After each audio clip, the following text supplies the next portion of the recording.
north is the state's part. It's interesting, if you look at a road map of central Florida, there's a big open hole where there are no roads, a big hole. It's obvious on any map. That's the green swamp.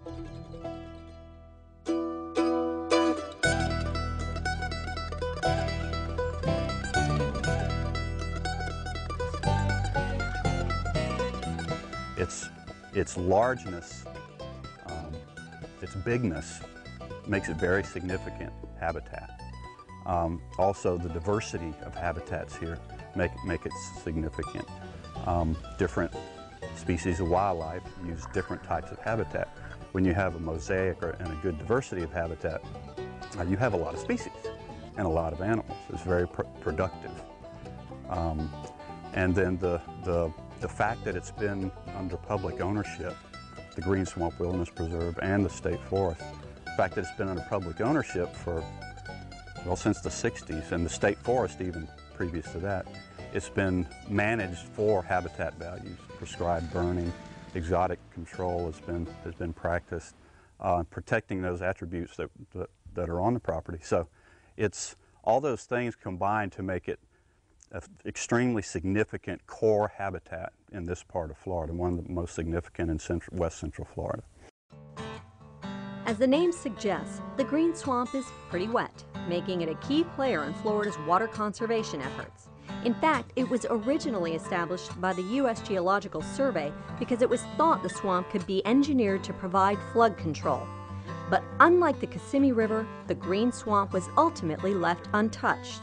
The potentiometric surface of the Floridan Aquifer, which is essentially the water level in the Floridan Aquifer, it's highest here in the Green Swamp.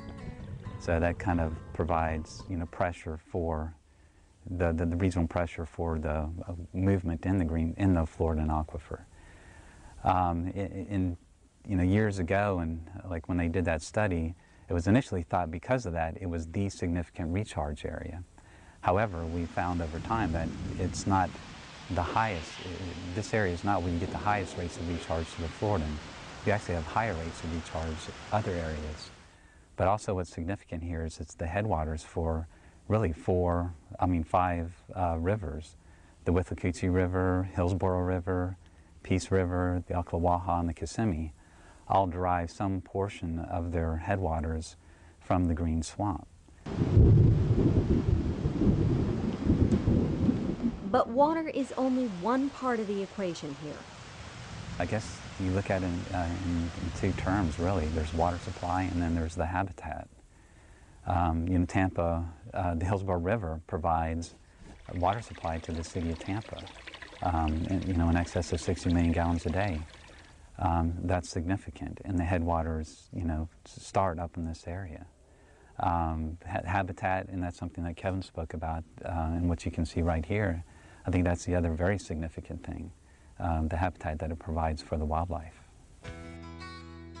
Rivers and riparian areas are used by many species of wildlife for dispersal, for moving from one patch of habitat to another.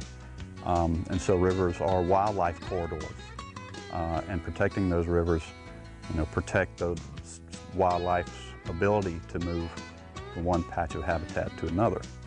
You sever that corridor, and then you fragmented this network of preserves that's so important to maintaining good viable populations of species in Florida. The landscape within the Green Swamp is as varied as Florida itself. There are wetlands, uplands, sandhills, and scrub. So within the preserve, there are alligators and wading birds, gopher tortoises and deer, and even the occasional scrub jay. It's a place that attracts people looking for the kind of primitive experience this old homestead must have offered.